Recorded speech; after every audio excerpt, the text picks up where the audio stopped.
There has to be some place that we can go to in order to get this stuff. You just can't go down to Walmart and get this stuff. Christ entrusted the sacraments to His church. Why do you think He entrusted them to His church? Why didn't He just give them Himself?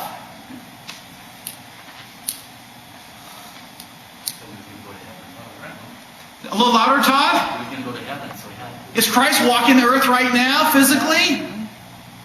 No. He entrusted them to His church because the church is in existence right now. Definition of a sacrament: an outward sign instituted by Christ that gives us sanctifying grace that is entrusted to His church. That's why the church is so important. And that brings us back to the 4 marks. If Christ established sacraments and entrusted it to His church, we had better darn well make sure that we know which church has those goodies. Otherwise, we can't go to the vault and collect our $1 billion, right? We've got to go to the right church that has the money in the bank. That's why we have those marks, so we can identify the church. Let's take a break. There's a lot of goodies. And we'll continue on our journey on making you very rich tonight. We just talked about a formal definition of a sacrament. But each of these components is a specific part of what a sacrament is. Just to show you how intricate it is. Here's another definition. It's a visible and tangible sign through which God approaches us, enters our lives, and draws us closer to Himself through grace. Another definition. A visible and tangible sign where God can come to us, enter our lives, and He does that by grace. Well, given this definition, how did God give us visible signs of His love that draw us closer to Him? Let's go back to the ultimate source of authority in our church. I mean the ultimate source of authority. Who is the ultimate source of authority? Christ. Let's see what Christ is. Remember, He's the one who instituted this, so let's see what He teaches us about it. I want you to go way in the back of the Bible now. 1 John. 1 John, almost to the end of the Bible. Chapter 1, verse 1 and 2. What was from the beginning, what we have heard, what we have seen with our eyes, what we looked upon and touched with our hands, concerns the word of life. For the life was made visible. We have seen it and testify to it, and proclaim to you the eternal life that was with the Father and was made visible to us. John the Apostle writing, what was from the beginning, what we have heard,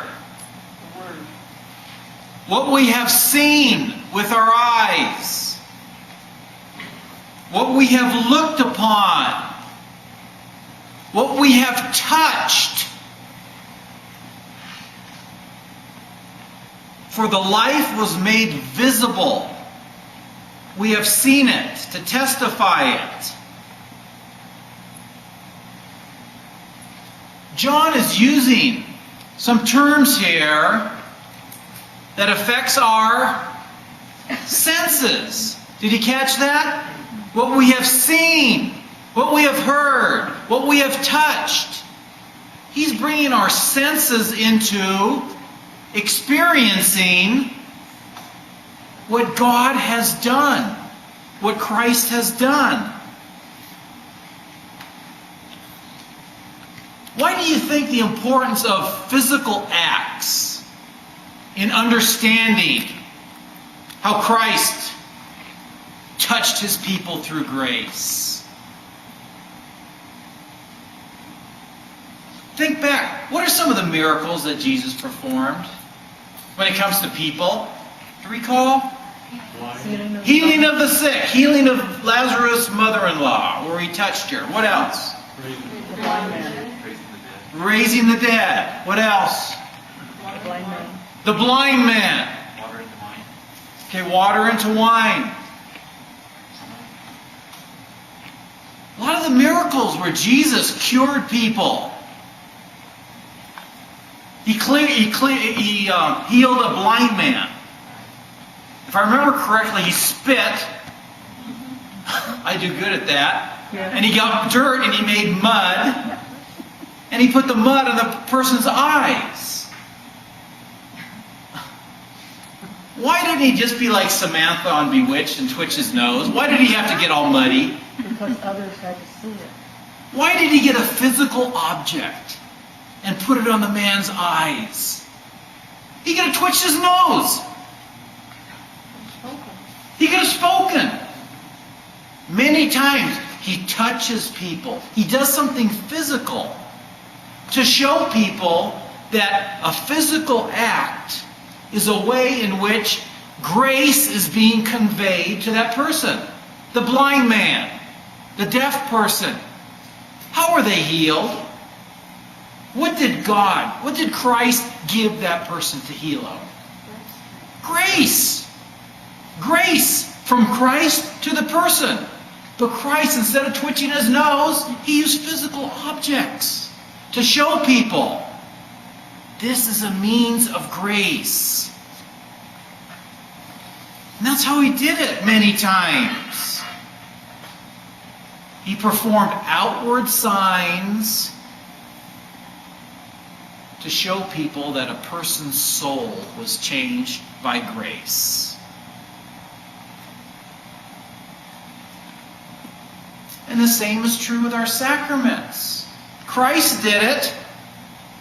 He didn't entrust the church to twitch their nose and impart grace. He gave them outward signs to show us. Now you get into a point. A lot of times we talk with your non-Catholic friends. Say, wait a minute, Vic. Do you really believe in this hocus pocus? You mean to tell me, when I go to a Catholic church and I see a baby baptized, a priest pours water on this baby's head, are you trying to tell me that this grace goes into that person? I don't see anything. Therefore, nothing happens, is the reasoning. Can I have a show of hands? How many of you like going to the dentist? I'm shocked here. No one? Well, something happens to me every year. I have to go in for a cleaning, right? A fit cleaning, and you know, they want to make sure that your teeth are in good shape. So, they clean the teeth. And after that, the person, she walks in with this little white thing. She says, open your mouth. You put this thing in your teeth. And you're supposed to bite down on it, right? You know what I'm talking about? Then she puts this machine with this kind of tube on here. Okay? And she lines it up here. And she says, I'm going to take an x-ray. Every time I go to the dentist, I do the same thing. I said, doggone it, Vic. This time, I'm going to feel this x-ray. She puts this thing in here. She walks out of the room. And you hear this bzzz, right? I didn't feel anything. Doggone it. So she comes in and does it again. Different tooth. Bzzz. I don't feel anything. And she goes all the way around. I never feel a doggone thing. Using that logic, since I can't feel it, nothing happened.